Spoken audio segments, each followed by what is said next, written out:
I keep getting this question and I keep seeing this debate online and on forums about EQ before compression or after compression. And the real answer is both. And in this video, I'm going to explain why. We're going to clear up misconceptions. We're going to clear up misunderstandings. And you guys are going to see, if you understand the fundamentals of EQing and compression, you should know how and when to apply certain things. This might be reviewed to some people. To some other people, this might be brand new. I hope you guys learned something that you could apply to your productions and your mixes. Without further ado, let's get right into this. So I keep seeing this debate online and in my DMs, and I keep getting this question: EQ before or after compression? And I really don't understand why there's such a misconception or a debate with this, because for me, I use both all the time, and it just really depends on the context. Hopefully this will help you guys understand some fundamentals of EQing and compression. And if you understand these fundamentals of EQing and compression, then there shouldn't really be a debate in your mind. You should know when to apply certain things and when not to apply certain things. And that's what we're trying to get to here. And for those of you who haven't picked it up, my book is officially on Amazon. The book goes over some fundamentals of EQ and compression, just in case you guys are still getting stuck on certain things. But we're also going to get into it a little bit here. Hopefully this clears things up for you guys. Let's just jump right into it. First and foremost, I just pulled up a piano from Splice. I got a random kind of like Rhodes electric piano going here.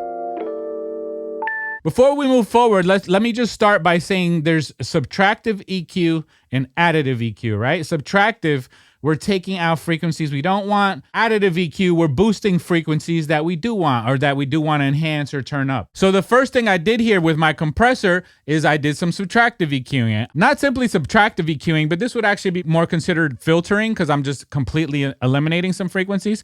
So let's say we wanted this piano to be thinner, right? Let's anticipate that we're adding kicks, drums, bass, etc., 808s, whatever you're adding down there in the low end. So we didn't want the piano to be that thick, you know?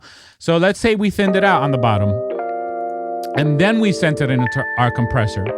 What happens when you do your subtractive EQing before compression is that all of those frequencies are already being ducked, eliminated completely, and those frequencies aren't being sent into your compressor.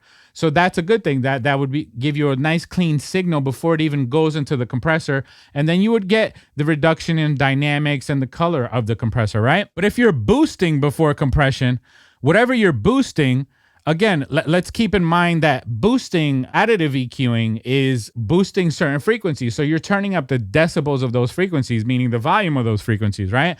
So if I'm boosting before compression, here's the difference.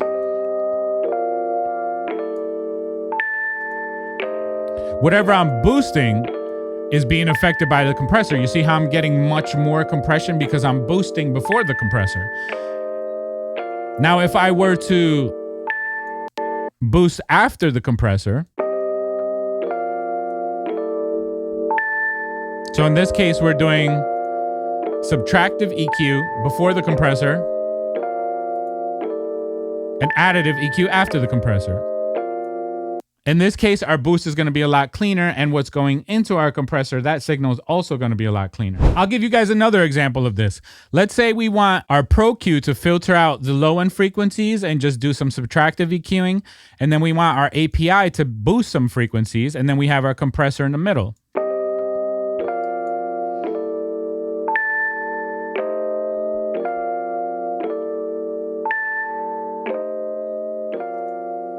So in this case, I'm getting the API color, which I love, and I'm getting the clean filter from FabFilter before it even goes into the compressor. So I'm getting a clean signal going into my compressor, and then I'm getting my API color and brightness and boosting certain frequencies with my API.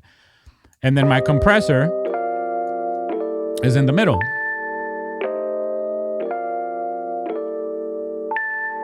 Again, in this case, we're doing subtractive EQing before the compressor. So we're cleaning up the signal before it even gets crushed by the compressor.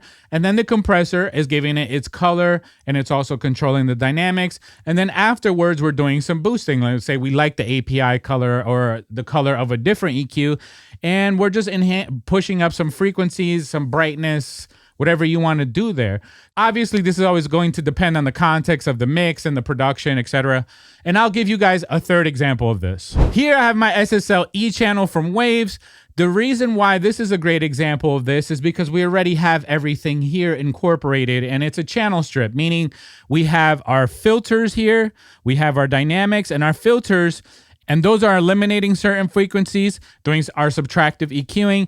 And then we have a 4-band EQ here where we can boost. And then we have our dynamic section. We have our compressor here, and then we have our noise gate. The more important part, though, is the routing of this. This gives you routing options. Again, our channel strip here is an all-in-one, and that's why it's a great example. By default, we have our dynamics first, so that would be our compressor. Then our filter, which would be our low cut and high cut, and then our EQ out, which would be our 4-band here. Now, if I hit the split, you see that it'll be our filter first, low cut and high cut, then our dynamics, then our EQ out, which is the arrangement that we had on the previous example. But then it also has a second option. If I hit my channel out, now we have our filter first, low cut and high cut. Then we have our 4-band EQ, and then we have our dynamics. So again, by default, this thing is dynamics, filter, and then EQ. And then if I turn on the split, now my filter is coming before my dynamics, and then my EQ is coming last. So let's say I wanted to boost some frequencies here.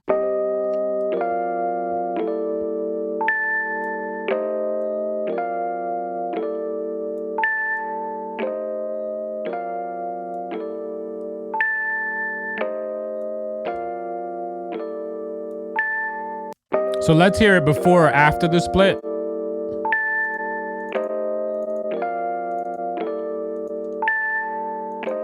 I happen to think it sounds cleaner with the split on. That's filtering our frequencies out before it goes into the compressor. And now let's do before and after with the channel out.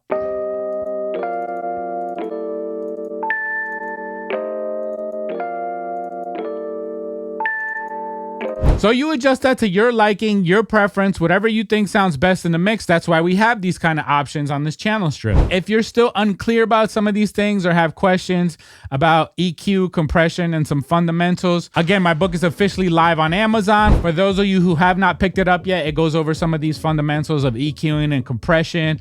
Or check out some of the other videos. As you guys know, it's a common theme here. I like to always dip back into the fundamentals to make sure you guys understand what you're doing before we get too crazy advanced and get lost in the sauce. You know, there's a lot of information on the internet. There's a lot of misinformation. And on this channel, it's really about knowing what you're doing. It's not about magic. It's not about tricks. It's not about shortcuts. I just really want you to know what you're doing. And hopefully you guys learned something with this video that you can apply to your productions and your mixes. And I'll see you guys next time. Coast to Sound TV.